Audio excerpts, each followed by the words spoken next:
মসজিদের মধ্যে ঘুমানো বৈধ কিনা? মসজিদের মধ্যে নবীজি সাল্লাল্লাহু আলাইহি ওয়াসাল্লামের মসজিদে নববী, মসজিদে হেরেম, এগুলোর মধ্যে তৎকালীন সময়ের মধ্যে আসহাবে সুফফা কোনটা ছিল? রাসূলের রওজার পাশের যে খালি অংশটা, এটাই তো আসহাবে সুফফা ছিল।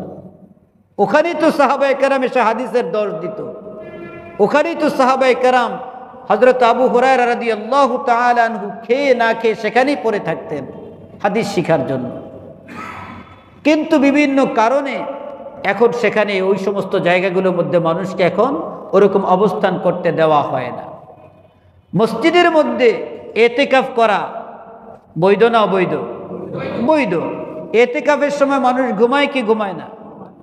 যদি মসজিদের মধ্যে কোনো কারণে যদি কাহারো শরীর যদি নাপাক হয়ে যায়, তাহলে মসজিদ থেকে সে অবস্থান না করে দ্রুত সে বের হয়ে যাওয়া, এটা শরীয়তের বিধান।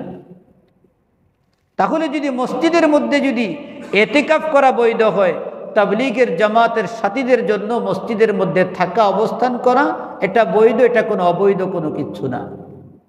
তবে কোনো নাপাক হয়ে গেলে সাথে সাথে মসজিদ পরিষ্কার করে ফেললেই পাক হয়ে যায়।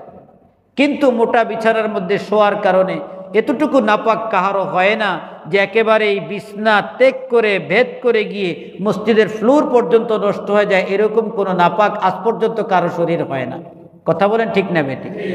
এগুলো হলো যাকে দেখতে ভালো লাগে তার চলন বাঁকা। এজন্য আমি তাবলীগ জামাতকে নিয়ে আমরা কেহ বিষোদাগার না করা, কেহ ট্রল না করা, কারণ এটা কোরআন হাদিসের একটা দাওয়াত, একটা আমল। কিন্তু এই সিস্টেম বা এই পদ্ধতি রাসূলের যুগে ছিল না। এরকম পদ্ধতির দিকে যদি আসেন, আপনার খাবার দাবার, বাড়ি গাড়ি সব কিছু বাতিল হয়ে যাবে। কোনোটাই রাসূলের যুগে ছিল না। সাততলা বাড়ি রাসূলের যুগে ছিল না, এখন এটা বানানো সর্বপ্রথম হারাম হবে। কিন্তু এটা ওই সময় ছিল না। এখন যদি বৈধভাবে যদি করি অসুবিধা তো নাই। ঠিক তদ্রূপভাবে দিনের কাজ করতে গিয়ে যদি পদ্ধতিগতভাবে যদি কোনো পরিবর্তন আসে, সেটা কোনো অসুবিধা নাই। দেখতে হবে কাজটা মূলত কি, কার জন্য করা হইতেছে।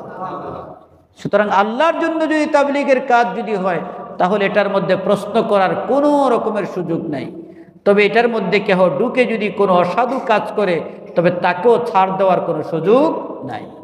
অনেক ডাকাত তাবলীগের মধ্যে এসে আশ্রয় গ্রহণ করেছে, কিন্তু পরিশেষে সে ভালো হয়ে গেছে, আল্লাহওয়ালা বুজুর্গ হয়ে গেছে, কারণ তার মধ্যে দ্বীনের ছোঁয়া লাগছে।